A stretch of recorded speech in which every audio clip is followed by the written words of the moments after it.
Ya, sementara itu pemirsa, video aksi pencurian ban mobil di pusat perbelanjaan di Kemayoran, Jakarta Pusat viral di media sosial. Ya, ini pelaku membawa kabur 3 buah ban beserta velg tanpa diketahui petugas keamanan. Ada kemalingan ban mobil di parkiran ITC Cempakamas. Ini jago banget bannya yang curi. Inilah rekaman video amatir pasca pencurian ban mobil milik pengunjung di pusat perbelanjaan ITC Cempakamas, Kemayoran, Jakarta Pusat yang viral di media sosial. 3 buah ban beserta velg mobil ini raib, di mana pelaku hanya menyisakan 1 ban di bagian kanan depan.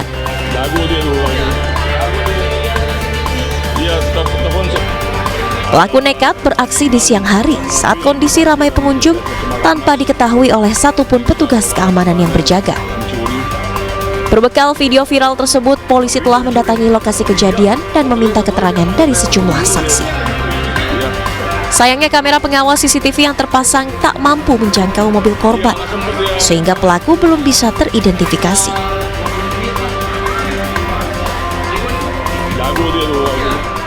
Memang di situ ada CCTV, ada.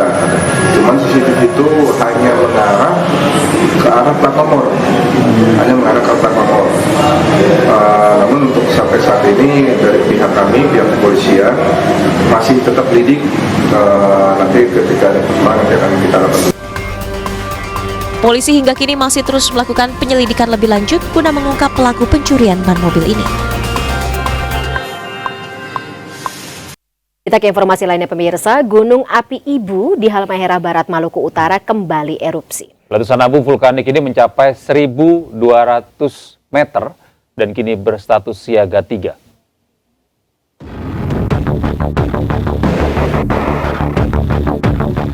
Gunung Ibu di Kabupaten Halmahera Barat kembali erupsi pada Kamis sore. Semburan abu vulkanik terjadi dengan ketinggian mencapai 1.200 meter dari puncak kawah. Abu vulkanik teramati berwarna kelabu dengan intensitas tebal condong ke arah timur. Kepala Pos Gunung Api Ibu menjelaskan letusan Gunung Ibu terjadi sejak tanggal 28 April dengan ketinggian kolom asap 3,5 km ke arah barat. Peningkatan aktivitas sampai dengan 8 Mei 2024 yakni 2.000 meter. Saat ini status Gunung Api Ibu meningkat dari level 2 waspada menjadi level 3 siaga. Aktivitas gunung yang terus meningkat dengan letusan skala besar menyebabkan sebanyak 5 desa di Kecamatan Ibu Utara dan 1 desa di Ibu Tengah diguyur abu vulkanik. Erupsi 2000 meter arah kolom erupsi ke arah timur, potensi turun hujan abu di desa Tugore Batua. Masyarakat di sekitar Gunung Ibu dan pengunjung maupun wisatawan diimbau agar tidak beraktivitas dalam radius 3,5 km dari kawah aktif Gunung Ibu. Dari Halmahera Barat, Maluku Utara, Ismail Sangaji, iNews melaporkan. Sementara itu pemirsa, banjir dan tanah longsor menerjang 2 kecamatan di Pinrang, Sulawesi Selatan. Akibatnya 1 orang meninggal dunia, 2 rumah rusak dan sejumlah jalan penghubung putus.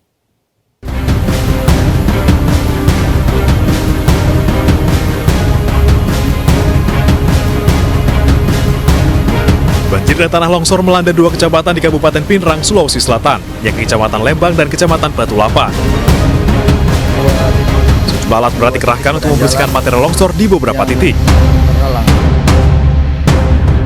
Selain memutus jalan penghubung, longsor juga merusak 2 rumah warga. 1 warga di Desa Ulu Sadang pun meninggal dunia terseret derasnya arus banjir. Banjir dan longsor terjadi akibat hujan deras yang melanda wilayah ini beberapa waktu terakhir. Dan yang terakhir ini laporan kami masuk perupdate pada dini hari ini, itu terjadi lagi longsor di Desa Ulu Sadang.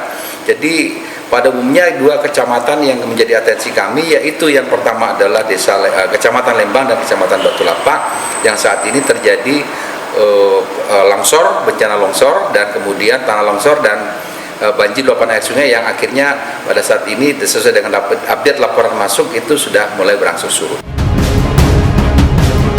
Ratusan rumah dan kepala keluarga terdampak bencana ini. BPBD Pinrang terus berupaya melakukan evakuasi terhadap warga. Dari Pinrang, Sulawesi Selatan, Erwin Eka Pratama, iNews melaporkan. Terima kasih pemirsa, Anda masih bersama kami dalam iNews Today. Ini ada dokter kecantikan dan sekaligus influencer yang gede ya, Richard Lee, yang tampaknya lagi-lagi tampaknya beliau bukan pertama kali tidak berurusan dengan kepolisian atau dengan polisi, karena diduga yang kali ini diduga merekayasa kasus pencurian di klinik miliknya di Padang, Sumatera Barat. Sebagai orang Minang, onde-mande.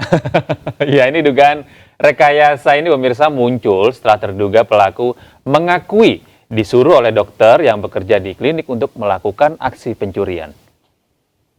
Kliniku kecurian ini adalah suatu hal yang tidak mengenakan banget. Bukan masalah angka, tapi musibah ini rentetannya bisa kemana-mana. Jadi kemarin salah satu kliniku itu kecurian, yaitu Athena Padang. Padahal belum. Pada Jumat 26 April 2024, dokter sekaligus influencer Richard Lee memviralkan dugaan pencurian yang terjadi di klinik kecantikan miliknya di Padang, Sumatera Barat. Dalam video yang diunggah di akun Instagramnya, Richard menceritakan kronologi peristiwa pencurian di klinik yang bernama Athena. Ada orang yang menembus pintu, karyawanku juga lengah karena belum buka, kita belum operasional, lalu dia ngambil tas dibawa lari. Padahal di situ ada CCTV. Bahkan Richard juga menunjukkan rekaman CCTV di bagian luar dan dalam klinik. Dalam rekaman CCTV tampak terduga pelaku pencurian menggunakan helm datang dan masuk ke klinik. Terduga pelaku kemudian membuka laci serta lemari dan akhirnya pergi dengan membawa sebuah tas. Dengan bukti rekaman CCTV, Richard membuka sayembara dengan hadiah 10 juta rupiah bagi siapapun yang memiliki informasi tentang terduga pelaku pencurian. Dan aku pengen informasi ke kalian semuanya, bagi kalian semua yang kenal orang ini, tolong informasi ke aku. Informasi kalian sangat berguna bagi aku, dan aku kasih kalian 10 juta bagi yang tahu siapa ini orang. Di hari yang sama, Richard mengunggah ucapan terima kasih kepada aparat kepolisian di akun Instagramnya dan menyebut pelaku sudah mengembalikan dokumen yang dicuri. Richard juga mengaku sudah menyelesaikan kasus dugaan pencurian dengan kekeluargaan. Namun ternyata video yang diunggah oleh Richard Lee itu pun berbuntut panjang. Dari hasil penyelidikan polisi, diduga aksi pencurian di klinik Richard merupakan rekayasa dan hanya untuk konten di media sosial. Hingga kini, polisi masih melakukan penyelidikan. Namun jika terbukti, pihak yang terlibat rekayasa pencurian dapat dijerat dengan Undang-Undang ITE. Tim Liputan iNews melaporkan.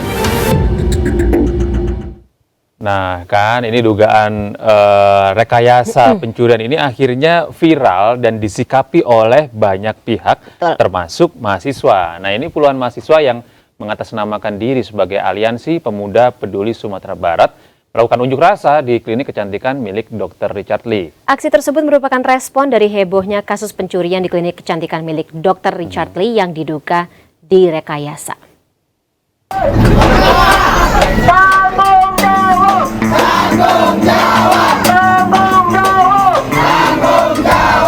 Membawa sejumlah poster wajah Dr. Richard Lee dan spanduk bertuliskan tangkap penyebar hoax, massa menuntut permintaan maaf terbuka dari Dr. Richard Lee. Selain itu, massa juga menyuarakan agar izin klinik dicabut. Massa merasa kecewa dan dirugikan atas viralnya kasus pencurian yang seakan-akan Kota Padang tidak aman. Sebelumnya, aksi pencurian di klinik kecantikan Athena Padang milik dokter sekaligus influencer Richard Lee viral di media sosial.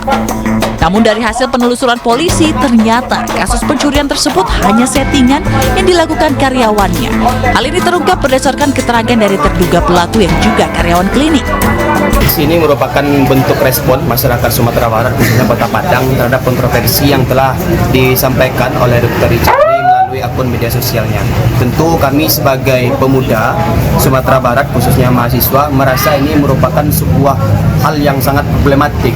Seakan-akan Kota Padang itu merupakan sarang kejahatan dan kriminalitas. Maka ini merupakan respon sebagai representasi suara dan pendapat masyarakat Sumatera Barat.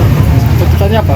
Ya, tuntutannya kasus ini dapat diselesaikan dengan secepat-cepatnya dan permohonan maaf kami tunggu dari Dr. Richard Lee dan agar pihak kepolisian segera mengusut kasus ini dengan cepat.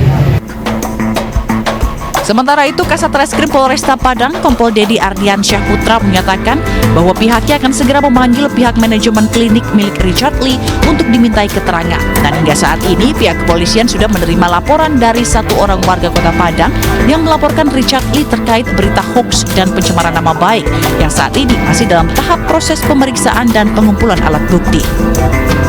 Kayak pemberitaan hoaxnya yang memberitakan bahwa terjadi pencurian di klinik antena yang merugikan masyarakat Padang secara faktor ekonomi keamanan terpengaruh dengan adanya pemberitaan seperti itu. Prosesnya seperti apa nanti?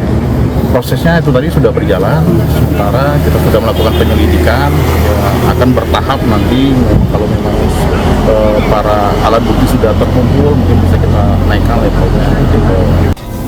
Dari Padang, Sumatera Barat, Budi Sunandar, iNews melaporkan.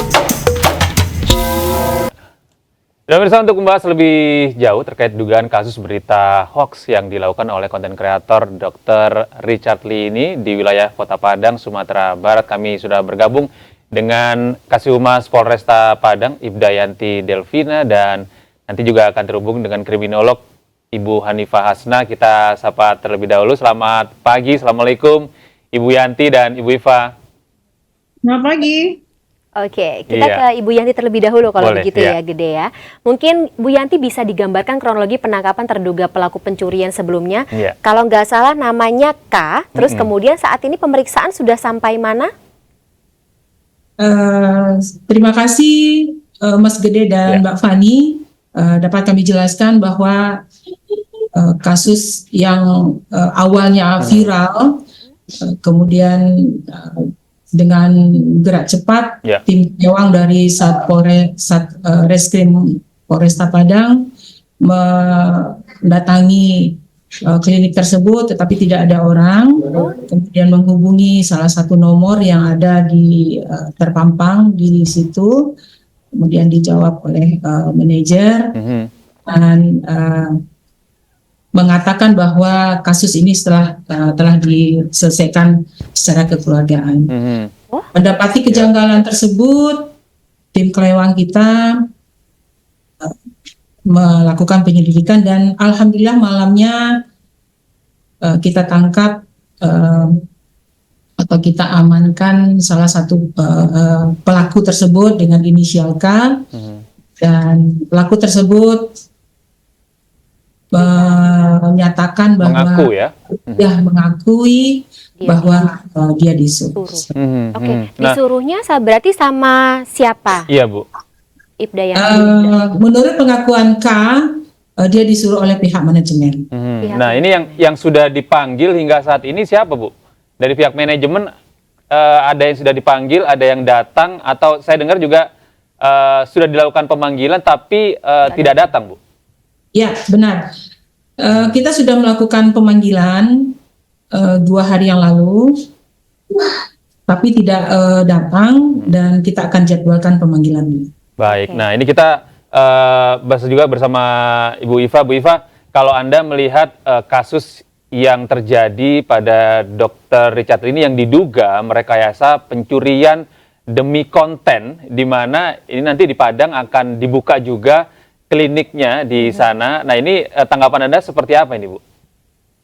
Baik, kalau kita melihat kalau kita lihat dari sisi kriminologi itu kan yang dilihat adalah 4 hal ya. Ada pelaku, korban, kejahatan itu sendiri, dan reaksi masyarakat.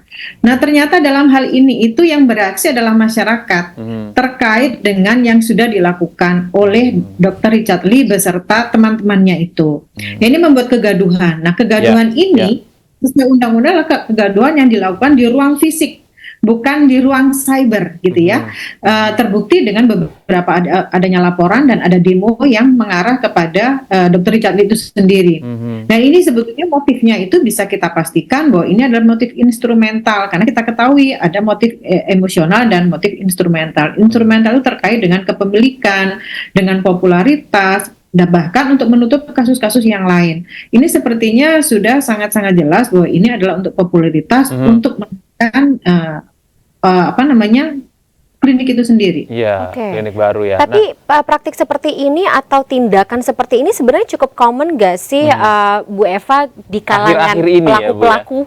Iya, apalagi bicara soal media sosial yang ngejar cloud, ngejar popularitas, ngejar cuan. Baik, sebetulnya seperti ini, ketika itu dilakukan tidak mengganggu keamanan, boleh-boleh saja ya, karena bagaimanapun juga siapapun yang sekarang sudah bermain sosial media, mereka sudah berusaha mencari perhatian orang lain dengan berbagai macam cara, asalkan tidak mengganggu ketertiban. Nah, ketika mengganggu ketertiban ini secara kriminologis berarti sudah mengganggu keamanan, karena pada dasarnya tindakan kriminal itu adalah segala sesuatu yang sudah tidak sesuai, tidak selaras atau melenceng dari aturan, undang-undang, norma, hukum, dan nilai-nilai yang berlaku di dalam masyarakat. Nah, ini yang tidak disukai oleh masyarakat Padang pada umumnya, karena dianggap sebagai kota Padang itu adalah kota yang tidak amat untuk membuat bisnis tertentu. Oke. Tapi kalau dari kacamata Bu Eva sendiri, mungkin kita bisa tetapkan standarisasi. Tindakan seperti apa atau dampak seperti apa sih yang bisa kita kategorisasikan sebagai sesuatu yang melanggar ketertiban atau mengganggu ketertiban? Memang membuat respon masyarakat gitu ya Mbak ya. Karena kan pada saat ini banyak sekali kejadian-kejadian yang ditutup. Artinya reaksi masyarakat itu tidak menganggap bahwa itu sebuah kejahatan. Nah, ini sebetulnya adalah pembuat norma. Norma itu adalah yang diakui sebagai aturan dalam masyarakat. Ketika masyarakat diam saja, misalnya zaman dahulu orang yang hamil di luar nikah itu menjadi sesuatu yang sangat besar. Karena masyarakat merespon. Ketika sekarang tidak ada yang merespon, berarti norma itu sudah bergeser. Nah, ini baiknya adalah ketika ada sesuatu yang tidak layak, masyarakat itu merespon, ini menjadi sesuatu yang sangat baik untuk kontrol sosial, sehingga tidak akan terjadi lagi kondisi-kondisi seperti ini, karena bagaimanapun juga si dokter ini adalah influencer yang dilihat oleh masyarakat, dicontoh, sehingga ketika ini didiamkan akan menjadi ide-ide baru yang dilakukan oleh orang-orang lain. Kita ke Bu Yanti. Bu Yanti, ini kan Dr. Richard bersama kuasa hukumnya Hotman Paris ini kan menilai bahwa sebenarnya apa yang dilakukan Dr. Richard ini tidak masuk ranah pidana karena tidak menimbulkan kegaduhan begitu ya. Namun faktanya di lapangan ada sebagian pihak yang berdemo, kemudian ada LSM yang melakukan pelaporan begitu ya atas aksi yang dilakukan Dr. Richard. Lalu apa yang akan dilakukan oleh pihak kepolisian ini, Ibu? Terima kasih Mbak Fani dan Mas Gede. Kita dari pihak kepolisian tentunya akan menindaklanjuti laporan yang sudah disampaikan kepada Polresta Padang dan berusaha untuk selalu semaksimal mungkin untuk menangani kasus tersebut. Nah, ini nantinya ke depan siapa aja yang akan dipanggil? Apakah Dr. Richard juga akan dipanggil, Bu? Karena kemarin itu sejauh mana ya yang pihak-pihak yang dipanggil, Bu? Sejauh ini kita sudah melakukan pemanggilan, namun dari pihak manajemennya Dr. Richard atau klinik Athena tersebut belum datang, dan kita akan melakukan pemanggilan ulang. Kalau sampai kali kedua, kali ketiga tidak ada yang mau datang dan juga mengkonfirmasi gitu pemanggilan dari kepolisian, akan ada panggilan paksakah, Bu Yanti? Kita sudah berkoordinasi dengan pihak klinik Athena dan itu tidak akan terjadi. Mereka akan memenuhi panggilan ya, Bu ya. Nah, kalau menurut klinik ini kan kasus pencurian ini sudah diselesaikan secara kekeluargaan. Tapi kan pencurian ini kan bukan termasuk delik aduan ya, Bu ya. Artinya ini tidak bisa diselesaikan secara kekeluargaan. Lalu bagaimana ini nanti ujungnya akan seperti apa ini, Bu? Seperti kita ketahui bahwa memang dengan seperti yang dibahas oleh Ibu Hanifah tadi, bahwa ini menimbulkan reaksi dari masyarakat. Kemudian kita sudah menerima laporan dari pihak LSM bisa pihak LSM, dan tentunya nanti kita akan mengarah ke kasus ITE saja. ITE ya? Ya, karena memang ini adalah rekayasa yang dikayakan, dan menurut informasi yang kami terima di lapangan itu barang-barang yang dicuri pun sudah dikembalikan. Baik. Tapi ini artinya tidak menghentikan kasus ini ya, Bu ya. Artinya upaya-upaya damai sebenarnya sudah tidak bisa dilakukan, dan proses pidana ini harusnya yang diutamakan ya, Bu.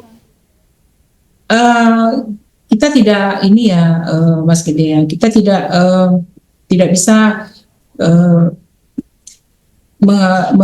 memutuskan. Kita sesuai dengan prosedur saja. Dengan prosedur saja sesuai dengan laporan yang kita terima. Baik. Kita ke Ibu Iva. Bu Iva, Anda melihat sebenarnya fenomena seperti ini kan artinya keluar dari etika-etika ketika ingin mendapatkan perhatian gitu ya untuk mencari keuntungan tertentu. Nah, apalagi di media sosial ya. Apalagi di media sosial gitu loh. Apakah ini harus mendapatkan perhatian? Sikap seperti apa dari kita semua sebagai bagian dari netizen ya sebenarnya ya? Atau mungkin ada aturan khusus ini yang harusnya diberlakukan supaya aktivitas-aktivitas seperti ini tidak terjadi lagi, Bu? Oke, baik. Sama-sama kita ketahui, ini kalau dibiarkan akan menjadi ide-ide baru untuk para kreator yang lain ya, karena ternyata tidak ada pemberlakuan aturan. Karena pada dasarnya ketika suatu perilaku menyimpang itu terus-terusan terjadi, karena 4 hal ini tidak dilakukan, yaitu aturan, kedua sosialisasi, yang ketiga fasilitasi, yang keempat sanksi. Aturannya sudah ada, sudah jelas undang-undangnya, Undang-Undang ITE pasal 28 ayat 1 sudah menjelaskan seperti itu. Tinggal kita meluruskan aja ya, karena sosialisasinya mungkin kurang atau entahlah seperti apa sehingga orang-orang tidak tahu, sehingga ini harus dilakukan oleh pemerintah gitu. Kemudian bagaimana sanksi yang diberlakukan? Ketika sanksi ini tegas, maka orang-orang yang punya ide untuk melakukan hal ini tidak akan melakukan lagi, dan mereka harus tahu update dari pelaku ini seperti apa gitu. Maksudnya update dari sanksi yang sudah diberikan, karena kalau tidak ada update mereka menganggap bahwa itu udah selesai gitu ya. Apalagi ada kalimat dari dokter itu yang katanya dari AI menyampaikan bahwa polisi bisa dibayar. Itu kan melukai institusi Polri itu sendiri gitu ya. Ini jadi kasus baru lagi gitu ya. Nah, ini kan kalimat yang sangat-sangat memprovokasi untuk kaum milenial atau Gen Z untuk membuat kegiatan-kegiatan yang manipulatif seperti ini. Oke, tapi kalau misalnya ada konten minta maaf, Bu Iva, biasanya kan habis melakukan sesuatu kesalahan, influencer ini kan akan memberikan video klarifikasi untuk minta maaf. Apakah menurut Anda cukup? Kalau yang diminta oleh masyarakat tadi itu permintaan maaf, sepertinya harus dikembalikan kepada kepolisian lagi, harus ada pengkajian ulang apakah akan terjadi kegaduhan lagi. Karena selain permintaan maaf juga ada permintaan satu lagi, yaitu menutup klinik itu sendiri. Nah, itu yang harus efek jerahnya agar bisa didapat untuk menegakkan permintaan tadi itu. Baik. Ibu Hanifah Hasna dan juga sebelumnya ada Ibu Ibda Yanti Delvina. Terima kasih sebelumnya atas waktunya dalam iNews Today hari ini. Salam sehat selalu. Kita jumpa lagi lain kesempatan. Terima kasih. 3 konten kreator asal Madura ditangkap polisi karena membuat dan menyebarkan film pendek yang berjudul Guru Tugas. Film yang bermuatan isu SARA dan juga asusila ini banyak diprotes para tokoh dan warga Madura.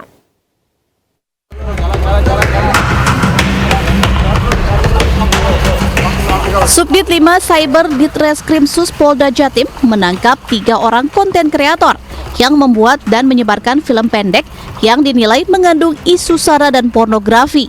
Mereka adalah Y, pemilik akun Akeloy Production, serta A dan S sebagai pemeran dalam video pendek tersebut.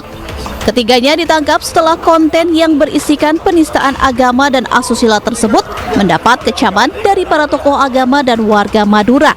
2 video yang mengandung isu SARA dan pornografi masing-masing berdurasi 30 menit. Film tersebut menceritakan seorang guru yang ditugaskan mengajar di sebuah pesantren di Madura dan melakukan pelecehan seksual terhadap seorang santri perempuan. Pada saat melakukan tugas, yang bersangkutan melakukan pelecehan seksual atau pemerkosaan terhadap santrinya.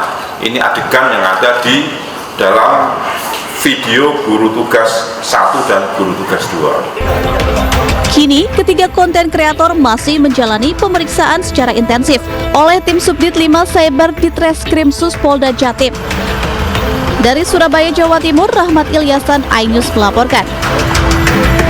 Kawasan Puncak Bogor, Jawa Barat ya sampai dengan saat ini Gede masih dipadati oleh wisatawan yang memanfaatkan libur panjang akhir pekan. Betul, ini antrian kendaraan ini bahkan mencapai 2 km. Kawasan wisata Puncak masih menjadi destinasi wisata favorit khususnya bagi masyarakat Jabodetabek. Hal ini terlihat dari antrian kendaraan yang didominasi kendaraan berplat B Dan petugas memberlakukan sistem ganjil genap dan satu arah secara situasional untuk mengurai kemacetan. Dalam sistem ganjil genap, kendaraan yang platnya tidak sesuai akan langsung diminta putar balik.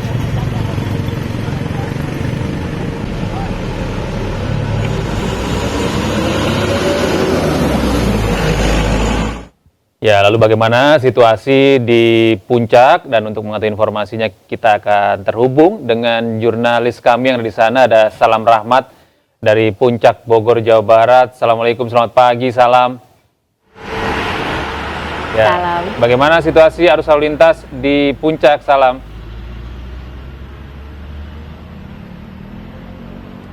Ya, baik, selamat siang Gede, Fani, dan juga pemirsa. Hingga saat ini situasi arus lalu lintas di kawasan Simpang Gadok, Bogor, Jawa Barat di momen libur panjang akhir pekan saat ini sudah mulai terpantau ramai lancar arus lalu lintasnya. Setelah tadi dari aparat pihak kepolisian ini memberlakukan skema rekayasa lalu lintas dengan menggunakan sistem one way, satu arah menuju ke arah Puncak. Tentu berbeda situasinya, Gede, Fani, dan juga pemirsa, kalau kita bandingkan pada pagi hari tadi yang memang sempat terjadi adanya antrean kendaraan yang cukup panjang, bahkan hingga sepanjang 2-3 km panjangnya begitu. Dari aparat kepolisian langsung memberlakukan rekayasa lalu lintas satu arah menuju ke arah Puncak.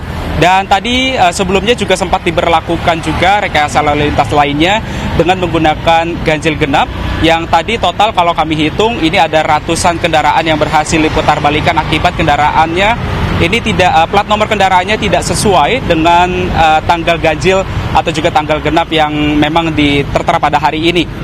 Di mana, Fani dan juga pemirsa, dari informasi yang kami dapatkan juga bahwa untuk volume kendaraan yang pada hari ini juga tentunya berbeda kalau kita bandingkan pada hari kemarin, di mana pada hari ini hanya ada sekitar kurang lebih 11.700 kendaraan saja yang mengarah ke arah Puncak. Sementara pada hari kemarin kalau kita tahu ini ada sebanyak 16.000 kendaraan yang mengarah ke arah Puncak. Namun diprediksi dari KBO Satlantas Polres Bogor sendiri ini mengatakan bahwasanya untuk puncak dari adanya wisata yang akan mengarah ke arah puncaknya sendiri akan terjadi setelah pelaksanaan ibadah sholat Jumat nanti, dan akan berlanjut hingga pagi dan juga siang hari pada hari esok. Di mana situasinya karena mengingat wisata Puncak ini masih menjadi destinasi wisata favorit bagi masyarakat yang ingin menghabiskan waktu libur panjang akhir pekan bersama dengan kerabat atau juga bersama dengan keluarganya. Karena dari informasi yang kami dapatkan juga bahwa untuk melakukan penciptaan cipta kondisi begitu, dari Satlantas Polres Bogor sendiri ini mengerahkan sebanyak kurang lebih ratusan aparat personil gabungan untuk memberikan rasa aman dan juga kelancaran selama berlibur di kawasan wisata Puncak ini. Sementara untuk mengurai kemacetan, rencananya penerapan rekayasa lalu lintas ini akan diberlakukan secara situasional, terlebih dengan menggunakan dua skema yang tadi kami juga sudah jelaskan, yakni ganjil genap dan juga one way, di mana untuk titik kemacetannya sendiri untuk pelaksanaan one way sendiri yang akan dilaksanakan jika nantinya antrian kendaraan atau juga kepadatan arus lalu lintas ini sudah mencapai 2 hingga 3 km. Dan dari pantauan kami di lapangan saat ini masih diberlakukan rekayasa lalu lintas dengan menggunakan sistem one way ke arah Puncak, dan nantinya diperkirakan pada pukul 1 siang hari nanti one way ke arah Jakarta ini akan diberlakukan. Gede, Fani. Baik, terima kasih Salam atas informasi Anda. Selamat bertugas, ya kesehatan. Kita beralih ke informasi berikutnya, ini masih soal libur ya. Nah, ini warga Jakarta dan sekitarnya ini memanfaatkan libur panjang akhir pekan dengan berlibur ke sejumlah area wisata. Ya, seperti Taman Marga Satwa Ragunan, terus kemudian Pantai Ancol ya, dan juga Taman Mini Indonesia Indah.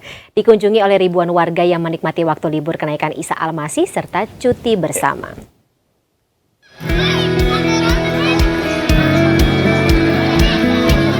Warga Jakarta dan sekitarnya memanfaatkan libur panjang akhir pekan dengan berlibur ke sejumlah area wisata.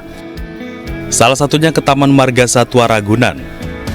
Di sini pengunjung didominasi oleh keluarga yang membawa anak-anak untuk melihat beragam satwa. Selain rombongan keluarga, juga ada rombongan siswa sekolah dasar yang sedang study tour ke Ragunan. Sejak dibuka pukul 8 pagi, lebih dari 2.000 pengunjung ke kawasan Taman Marga Satwa Ragunan. Selain Ragunan, Taman Impian Jaya Ancol juga ramai pengunjung karena menjadi tempat berlibur favorit. Sejak Kamis pagi, tercatat 9.000 pengunjung datang untuk berwisata di Pantai Ancol. Warga mengajak keluarga dan teman-teman untuk bermain pasir serta bersantai di pantai. Tuh, jadi bawa anak 2 ke sini sama teman-teman, cuman kita pisah. Ada yang ke Dupan, kita kebetulan pengennya ke sini gitu. Ya. Nah, sebelumnya udah pernah ke sini belum, Pak? Udah pernah. Oh, udah pernah. Ya. Taman Mini Indonesia Indah juga ramai pengunjung.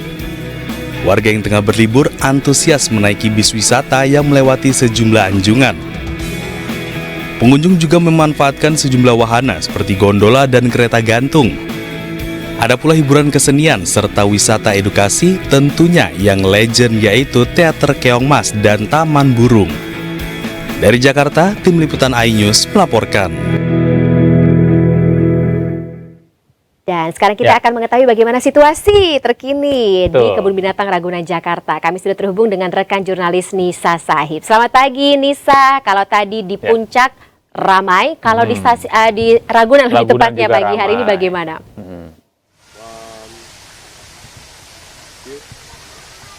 Baik Gede Fani dan juga pemirsa, cuti bersama sekaligus memasuki akhir pekan banyak dimanfaatkan oleh masyarakat Jakarta untuk pergi berlibur. Salah satunya di tempat saya melaporkan yakni di Taman Marga Satwa Ragunan. Dan Taman Marga Satwa Ragunan ini menjadi salah satu destinasi favorit warga Jakarta dikarenakan harganya yang terjangkau.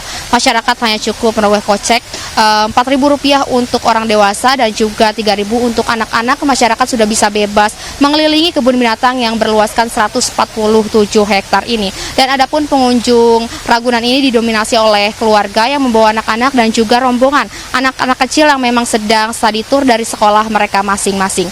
Pengunjung ini berdatangan dari wilayah Jabodetabek tetapi tetap mayoritas adalah warga Jakarta. Beberapa spot masyarakat di sini ada kandang gajah, kandang jerapah, pusat primata dan seperti di belakang saya adalah kolam ikan pelikan. Selain melihat beragam satwa, banyak juga pengunjung yang memilih tempat teduh dan berpiknik sembari menggelar tikar untuk menyantap makanan yang telah mereka sediakan. Dan berdasarkan data dari pengelola Taman Marga Satwa Ragunan, per hari ini sampai jam 9 pagi tadi wisatawan yang membeli tiket secara online ada 574 tiket dan wisatawan yang membeli tiket secara offline ada 1.990.000 pengunjung dan diperkirakan saat ini jumlahnya sudah bertambah secara signifikan. Mengenai jam operasional sendiri, Ragunan ini dibuka hingga jam 5 sore nanti. Dan juga masyarakat dihimbau untuk tidak membuang sampah sembarangan agar tidak mendapati denda sebesar Rp500.000. Fani, Gede, kembali ke Anda. Oke, kembali ya. Nisa, atas informasi Anda, selamat bertugas kembali. Ini kan memang saya pernah ke Ragunan, itu jam 5:30, itu enak banget. Sedap ya pokoknya. Iya. Apa namanya, masih agak-agak ada kabut-kabutnya gitu kan, masih sepi sekali. Terus itu pas banget. Ya, iya, itu pas banget. Orang-orang yang suka lari gitu sama keluarga itu enak banget. Tapi setelah jam 7, 7:30 udah mulai rame tuh. Iya, suasana Jakartanya sudah terasa ya, Iya, panas betul. ya. Nah, ini selain di Ragunan tadi, ini salah satu kawasan yang cukup ramai selalu. Nostalgia kita lah. Itu ada kawasan wisata Ancol yang juga sudah ramai wisatawan. Ya, area yang menjadi favorit pengunjung ini salah satunya adalah Pantai Lagun. Pada periode libur panjang, Taman Impian Jaya Ancol masih menjadi destinasi favorit masyarakat Jakarta dan sekitarnya. Sejak pagi hari, masyarakat sudah memadati kawasan pantai, melakukan berbagai aktivitas seperti bermain ayunan, berenang, dan bermain pasir. Berdasarkan data dari Humas Ancol, jumlah kunjungan di libur panjang meningkat hingga 42.000 pengunjung.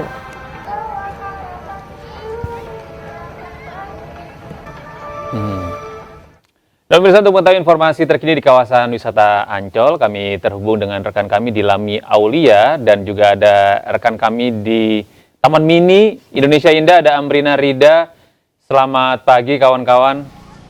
Kita sapa dulu di Lami yang ada di Taman Impian Jaya Ancol. Di Lami, bagaimana situasi terkini di Ancol?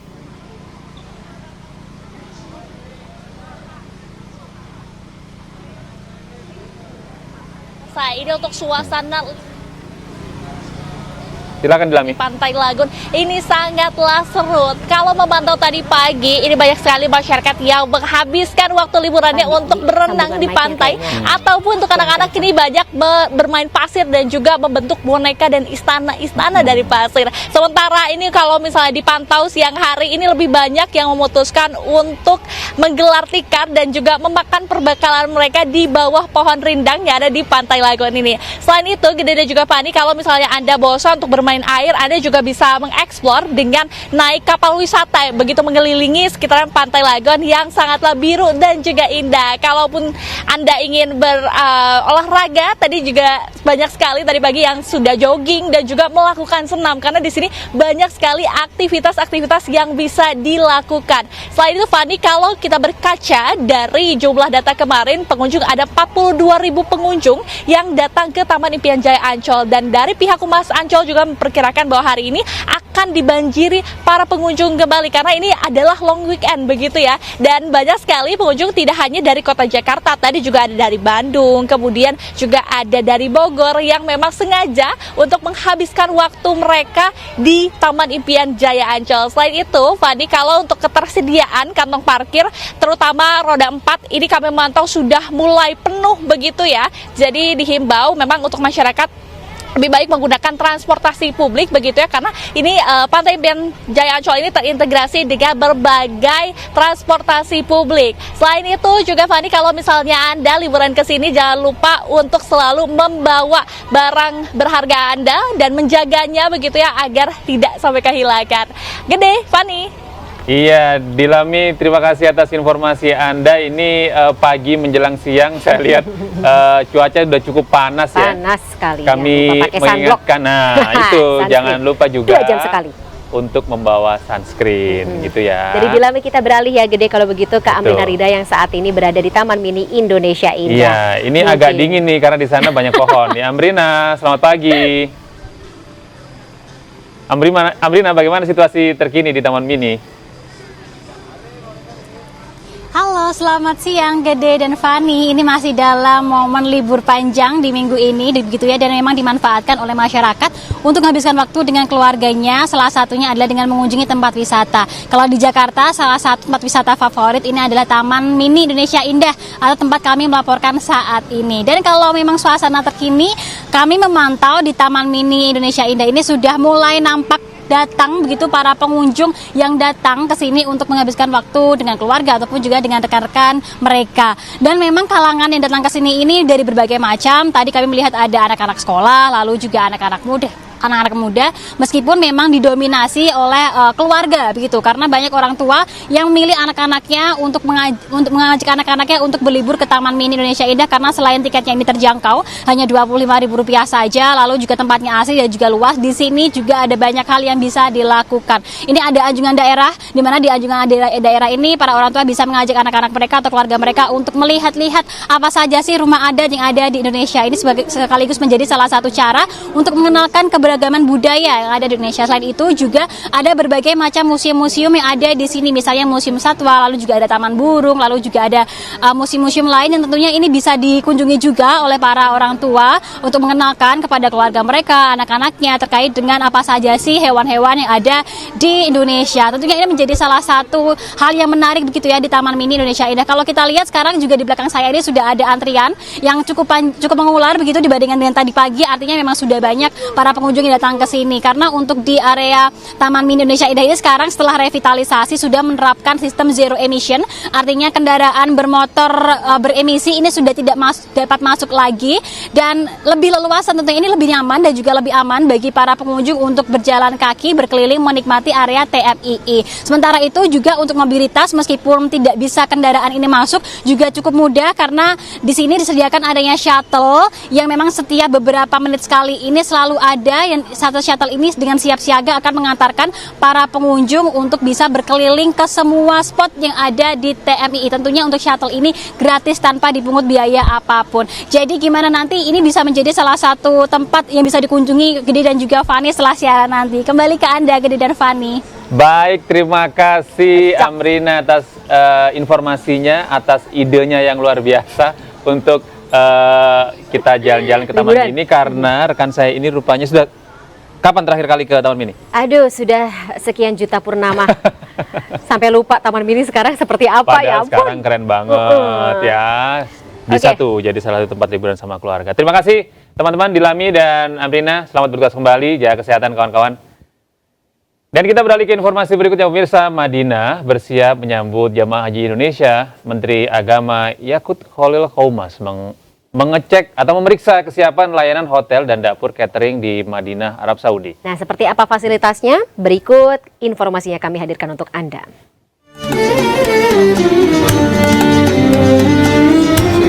Dua hari jelang keberangkatan jemaah haji Indonesia gelombang pertama pada 12 Mei, Menteri Agama Yakut Khalil Qaumas mengecek kesiapan layanan hotel dan dapur catering di Madinah, Arab Saudi. Menak berkunjung ke Emaar Elite Hotel di kawasan Syamaliyah.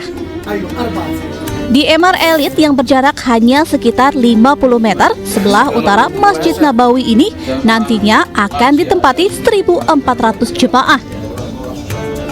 Total terdapat 106 hotel yang akan dijadikan pemondokan jemaah di Madinah. Ini tadi saya datang meninjau persiapan di hotel pagi tadi sampai Madinah, dan saya kira hotelnya juga representatif, bagus, bersih, dan sesuai dengan kontrak yang kita tuliskan gitu ya.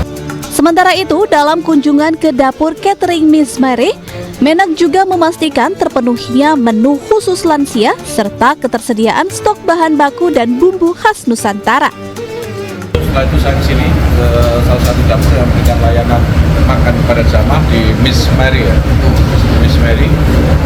Saya melihat ini bersih dapurnya, luas, bersih, dan juga sudah ada alokasi sendiri untuk jamaah lansia 20% porsi ya dari porsi yang dikontrak untuk dapur ini. Dan saya kira persiapannya sudah baik. Untuk memastikan cita rasa Nusantara terjaga dan sesuai dengan lidah jemaah, bahkan eksekutif chefnya Wan Abdurrahman adalah orang Cipanas, Bogor. Sedangkan asistennya sebagian besar merupakan warga negara Indonesia. Dari Madinah, Arab Saudi, Suhud Nur Fadli, iNews melaporkan. Menteri Perhubungan Budi Karya Sumadi mencopot direktur dan sejumlah pejabat di Sekolah Tinggi Ilmu Pelayaran Cilincing, Jakarta buntut dari tewasnya seorang taruna. Budi juga mendorong proses hukum di kepolisian berjalan lancar.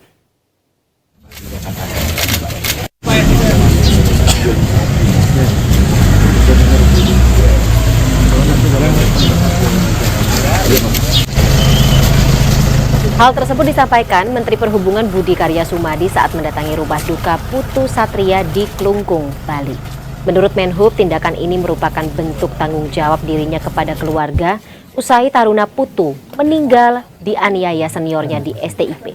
Selain itu, Budi Karya Sumadi berkomitmen melakukan reformasi total pada Sekolah Tinggi Ilmu Pelayaran untuk menghilangkan tradisi kekerasan.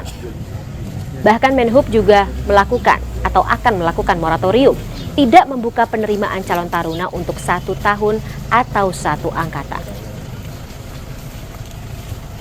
Itu evaluasi bagi kami, dan kami sudah membebas tugaskan direktur dan beberapa pejabat di STIP Marunda. Ini sebagai rasa bahwa tanggung jawab dan tindakan tegas itu harus dilakukan. Ya, sebelumnya polisi sendiri sudah menetapkan 3 tersangka baru dalam kasus penganiayaan taruna di Sekolah Tinggi Ilmu Pelayaran Jakarta. Ya, dan hingga kini pemirsa sudah ada 4 tersangka yang terancam hukuman 15 tahun penjara.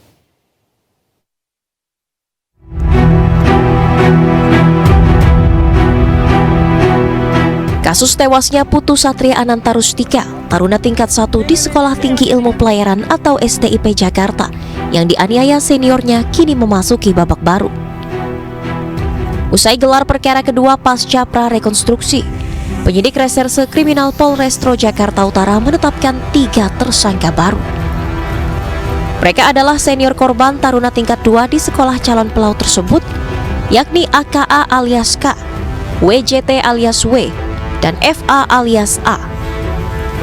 Penetapan ketiga tersangka usai polisi memeriksa 43 saksi, rekaman CCTV, dan hasil visum korban. Dari hasil visum korban ditemukan luka lecet pada bibir dan perut akibat benda tumpul. Tiga tersangka itu menjadi atau mempunyai peran turut serta, turut melakukan, ya dalam konteks ini orang yang melakukan, yang menyuruh melakukan atau turut melakukan perbuatan itu. Barang siapa dengan sengaja memberikan kesempatan, daya upaya atau keterangan untuk melakukan kejahatan. Jadi memperlancar prosesnya peristiwa kekerasan eksesif. Bentuk 5556 ini adalah penegasan dari prinsip dari keturutsertaan dalam suatu proses pidana, ada kerjasama dan ada kerjasama yang nyata dalam perbuatan atau tindak pidana kekerasan eksesif. Saya rasa itu, terima kasih rekan-rekan. Hari ini kita melakukan proses penyidikan berikutnya terhadap 3 tersangka tambahan dan dilakukan penahanan terhadap yang bersangkutan. Ancaman hukumannya? Ancaman hukumannya sama dengan yang konstruksi pasal kemarin ya. Hanya mungkin dari pembelaan atau ada pemberatan atau pengurangan tambahan karena 55 ya. Nanti. Masih 15 tahun. Ya, 15 tahun penjara. Sebelumnya polisi telah menetapkan seorang tersangka atas nama Tegar Raffi Sanjaya, taruna tingkat 2 yang merupakan senior dari korban. Motif penganiayaan tersebut merupakan arogansi dan senioritas. Iya, ini selain penetapan 4 tersangka dengan ancaman hukuman 15 tahun penjara ini yang sedang viral saat ini juga pesan dari almarhum Putu ya kepada pacarnya yang ada tangkapan layarnya itu yang memang sepertinya kekerasan ini bukan kali pertama terjadi karena Putu juga sempat membagikan pengalamannya bahwa bagaimana seniornya sering sekali mengambil dia gitu ya, mengambil dia untuk entah itu dihukum seperti apa dan bahkan membagikan tangkapan layar luka yang dialaminya di bagian ulu hati. Jadi ulu hati disebut adalah tempat atau titik di badannya yang sering diincar oleh seniornya saat melakukan kekerasan. Tapi ini menjadi sebuah perhatian sendiri ya, Gede, untuk kita dan juga masyarakat. Jika misalnya di sekitar kita ada yang mencurahkan, bercerita terkait dengan kekerasan atau bentuk-bentuk kekerasan yang dialami, kita harus segera bergerak, harus disikapi. Jangan didiamkan saja karena ditakutkan, dikhawatirkan bisa berimbas yang lebih fatal ya. Betul, seperti yang terjadi kepada Putu, dan kami berdua dan segenap redaksi ini mengucapkan turut berduka kepada keluarga atas berpulangnya Putu. Karena tentu saja orang tua kan pasti mengirimkan anaknya begitu ya untuk bersekolah, untuk berkembang, demi kehidupan yang lebih baik. Ternyata pulang-pulang begini. Iya.